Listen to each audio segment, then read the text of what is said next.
ආයුබෝවන් කියලා සාදරයෙන් පිළිගන්නවා මගේ YouTube channel එක. ඉතින් මම අද ඔයාලට අරගෙන මගේ නයමඩිස් වගාවේදී මම යාරමිලා කම්ප්ලෙක්ස් එකද ඉස්සෙල්ලාම පාවිච්චි කරේ යාරමිලා ටාගට් එකට ඉස්සෙල්ලාම පාවිච්චි කරේ. and කොහොමද මේවා පාවිච්චි කරන්නේ යාරමිලා කම්ප්ලෙක්ස් එක කොහොමද ඉස්සෙල්ලාම පාවිච්චි කරන්නේ යාරමිලා ටාගට් එක කොහොමද පාවිච්චි කරන්නේ කියලා තමයි ඔයාලට අරගෙන ආවේ. ඉතින් මම අද මගේ වගාවට දාන්න යන්නේ යාරමිලා කම්ප්ලෙක්ස් එක. මොකද යාරමිලා ටාගට් තාම දාන්න බෑ මගේ එකට. මොකද මගේ සැලවල මල් හැලෙන ඉෂුව එකක් තිබුණා. ඉතින් මම ඒකට බෙහෙත් කරන ගමන් ඉන්නකොට යාරමිලා ටාගට් එක දාන්න බෑ. ඒ මල් හැලෙන එක සම්පූර්ණයෙන්ම හොඳ වුණාට පස්සේ තමයි යාරමිලා ටාගට් එක දාන්න පුළුවන් වෙන්නේ. ඉතින් දැන් මගේ ගොඩක් දුරට හොඳ වේගෙන එනවා බෝරොන් මෙඩිසින් එක දෙනවත් එක්කම.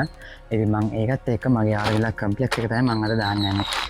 ඒක දාන්න කලින් වෙනස මොකක්ද කියලා හොයාගන්න මේ යාරමිලා ටාගට් එකේ මොකක්ද වෙනස යාරමිලා කම්ප්ලෙක්ස් එකේ මොකක්ද වෙනස කියලා බලන්න. ඉතින් ඉස්සෙල්ලාම බලමු අපි යාරමිලා කම්ප්ලෙක්ස් එකේ මොකක්ද තියෙන වෙනස කියලා. යාරමිලා කම්ප්ලෙක්ස් එක පාවිච්චි කරන්නේ ශාකයේ වර්ධනයට, ඒ කියන්නේ ග්‍රෝ එකට. ස්පෙෂලි ග්‍රෝ එකට තමයි යාරමිලා කම්ප්ලෙක්ස් එක පාවිච්චි කරන්නේ. ඉතින් යාරමිලා කම්ප්ලෙක්ස් එක ඒගොල්ලෝ කියලා තියෙන විදිහට සල්ෆර්, මැග්නීසියම්, යකඩ, සින්ක්, බෝරෝන් කියන මේ ඔක්කොම ටික ඇතුළත් වෙලා තමයි ඒකේ ඇතුළේ තියෙන පෝෂක පදාර්ථ ඔක්කොමත් එක්ක තමයි මේකේ තියෙන පොහොර දෙක අපි යූස් කරන්න ඕනේ. ඉතින් ඒකෙදි දවස් 20ක් 30ක් අතර කාලයක් යනවා. දාපුවම ඉස්සලම යාරමිලා දැන් අපි ග්‍රෑම් 10ක් නේ දාන්නේ. ඒ ග්‍රෑම් 10 දැම්මට පස්සේ දාන වෙලාවෙම පොඩ්ඩක් ඒකට උරා ගන්නවලු. ඊට පස්සේ 10ක් 30ක් දවස් 10ක් 30ක් අතර කාලෙදි තමයි මේකෙදි අර ඔක්කොම ටික ශාක කොටස් ශාකයට අවශ්‍ය ඔක්කොම පොහොර ටික උරා ගන්න දවස් 10ක් 30ක් යනවා යාරමිලා කම්ප්ලෙක්ස් එකට. ඒකට මේකෙදි දානකොට ග්‍රෑම් 10ක් විතර තමයි දාන්න ඕනේ. ඒ කියන්නේ අපේ ගිනි පෙට්ටියක් තියෙන ගිනි පෙට්ටිය ඇතුළේ ගිනි කූරු තියෙන මේක තියෙන අන්න ඒකේ එකක් කියන්නේ හරියටම ග්‍රෑම් 10ක් 11ක් 12ක් විතර වෙනවා. ග්‍රෑම් 10කට ආසන්න ප්‍රමාණයක් තමයි මෙන්න මේකේ යාරමිලා කම්ප්ලෙක්ස් එකේ මෙන්න මේ ගිනි පෙට්ටිය මේකෙන් තමයි යාරමිලා කම්ප්ලෙක්ස් එක දාන්න පැලවල්. ඉතින් අපි යාරමිලා ටාගට් එකට ගියොත් ඒකෙදි ස්පෙෂලි තියෙන්නේ මල් වෙන කාලට, කියන්නේ අපි ගෙඩි ගන්න කාලේ. මේකෙදි ඒගොල්ලෝ කියලා තියෙන නයිට්‍රජන්, ෆොස්ෆරස්, පොටෑසියම් කියන මේවා තමයි දාලා තියෙන්නේ. ඒතර මේකෙදි පැටිපුරම තියෙනවා නයිට්‍රජන් ප්‍රමාණයක් තමයි යාරමිලා ටාගට් එකේ තියෙන්නේ. ඉතින් මේක මම තාම දාන්න පටන් ගන්න නැහැ. මොකද මගේ මල් හැලෙන එක තියෙනවානේ. මගේ කොහොම හරි මේ යාරමිලා කම්ප්ලෙක්ස් එක ඉවර වුණා. මේ කිලෝ එකක් තියෙනවා. යාරමිලා කම්ප්ලෙක්ස් එක ඉවර වුණාට පස්සේ තමයි මම යාරමිලා ටාගට් එක දාන්න ඉන්නේ. ඉතින් දැන් අපි යමු යාරමිලා දාන්න. and යාරමිලා ටාගට් එක දාන්නේ ඒකෙත් විවිධ ප්‍රමාණයන් තියෙනවා. මල් පැල හදන එක්කෙනෙක්ට නම් මල් පැල හදනවා නම් ග්‍රෑම් 10ක් 5ක් අතර තමයි දාන්න වෙන්නේ. ඒක දැන් පහතරට උඩට බෝගයි ඊට පස්සේ මිරිස් අරාමය දානවන ග්‍රෑම් 3ක් ග්‍රෑම් 2ක් 3ක් අතර වගේ තමයි දාන්නේ. ඒතකොට මේකෙත් පිටිපස්සේ තියෙනවා දාන්න ඕන පිළිවෙල මොනවලට දාන්න ඕන කොච්චර කාලෙකින්ද දාන්න ඕන කියලා තියෙනවා. හරිද? දැන් අපි යමු යාරමිලා කම්ප්ලෙක්ස් එක මගේ පැලවලට දාන්න. අපි යාරමිලා කම්ප්ලෙක්ස් එක දානකොට මෙහෙම නිකන් පැලේ තිබ්බට මෙහෙම බින් දාලා හරියන්නේ නැහැ. මෙහෙම නිකන් අර දැන්නට හරියන්නේ නැහැ. මොකද ඒක උගා ගන්න කාලයක් යන මුල් වලට උගා ගන්න. ඉතින් අපි එන්න මේ වගේ පොඩි කෝට් කෑල්ලක් අරගෙන ඉස්සෙල්ලා මෙහෙම හොඳට කම්ප්ලෙක්ස් එකේ මේ ගහ වටේ මෙහෙම හොඳට පොඩියට වලක් කපා ගන්න ඕනේ. ඒක නෝකට පේන විදිහට දාන්න පුළුවන් විදිහට වලක් කපා ගන්න. අන්න හොඳට අර කම්ප්ලෙක්ස් එක දාන්න පුළුවන් විදිහට මුල පැලේටම ගානට වටේට වලක් කපා ගන්න ඕනේ. ඒකදී මුල් පොඩ්ඩක් කැඩේ අර උඩින් ඒගොල්ලෝ මුල් වෙන්නේ ඉඳලා ඒවා ගොඩාක් කුයිෂු ගන්න එන ගොඩාක් යටට හාරන්න එපා. පොඩි ගානක් යටට හාරන්න. එතකොට මුල් කැඩෙන එක අඩු වෙනවා. එහෙම කඩා.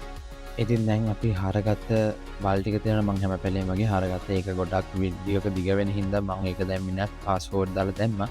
දැන් මේ වගේ ගිනි පිටි පැකට් එකකට ග්‍රෑම් 10ක් විතර තමයි අල්ලන්නේ. ඉතින් අපි ඒක ගානට අරගෙන පැලේ දැන් අපි කපාගත්ත කානුවක් වගේ තුරනේ ඒකට හරියට දාගන්න. ඉස්සෙල්ලා මං කරේ ඉස්සෙල්ලාම පැල ටිකේ වල හාරගත්ත අර කෝට් කෑල්ලේ. ඊට පස්සේ යාරමිලා එක දාන්න පටන් ගත්තා. ඒක දාගෙන ගියාම කෝඩ් එකටම දාගෙන ගියා. ඊට පස්සේ ඔක්කොමට පැල මගේ 47ක් විතර තියෙනවා. පැල 47ටම දාලා ඉවරනට පස්සේ තමයි මං ආයේ පාරක් ආයෙ රවුන්ඩ් එකකින් තමයි වහන්න පටන් ගත්තේ. මොකද අරක හාර දවදා ආයෙ වහන්න ගියොත් ගොඩක් වෙලා යනවා. ඒ හින්දා ලේසි වෙන්නත් එක්ක එකපාර මට ඔක්කොමත් කරගන්න ලේසි වෙන්නේ නැහැ. ඔක්කොම ඉස්සෙල්ලා වල හාරගෙන ඊට පස්සේ යාරමිලා දාලා ඊට පස්සේ තමයි මම ඒ ටික වලවල් ටික වහගෙන යන්න පටන් ගත්තේ. තව දෙයක් තමයි ඔයාලට මේ පැල ඇතුළට දහස්පිතිය මල් පැල දෙකක් තරන් ගානත් කළ මාත් දස්පිතය පැල දෙකක් දාලා තියෙන දෙපැත්තට. මොකද දස්පිතය ගැන ක්‍රම විකර්ශක පැලයක් ඉන්න ඔයාලටත් ක්‍රමින්ගින් වෙන හානි ගොඩක් අඩු කරගන්න පුළුව. ඒකයි අනිත්තක මංකරපුතා වැරදක් තමයි මේ පැල ගොඩක් ලංකල්ල තියෙන වැඩිතවට ඒකෙදි ක්‍රමියටයකයක් කවත් ඉක්මනට ස්ප්‍රෙඩ්ඩන්න පුළුවන් ඉඩකඩ වැඩි. ඉතින් ඔයාලටත්ගෙන් ඉල්ලන්නේ මේ වගේ පැරහිටවනොනම් ටියක් ඇතින් ස්පේස් එක තියර හිටවන්න තකොට කිසිම කරදරයක් වෙන්න ක්‍රමියාවත් ඉක්මට ඒක නතගන්න පුළුවන් ඒ පැරෙන්ම. අනිත්තකදා මේ වගේ දෙයක් කරනකොට මාර හිතට සතටක් හම්බෙනවා. ඔයාලටත් ගැන්නේ පොඩි ගානක් ඉස්සල්ලම ඉන්වස් කරන්න වෙනවා බට් හොඳ ගානක් මෙකින් ඉන්වස්ටමන්ටගෙන් ගන්න පුළුව.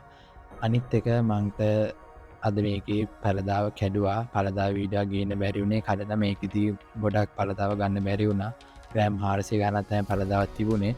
ඒකට මේන් රීසන එක මගේ මල් වැටනේවත් එක්ක තමයි රීසන් එක.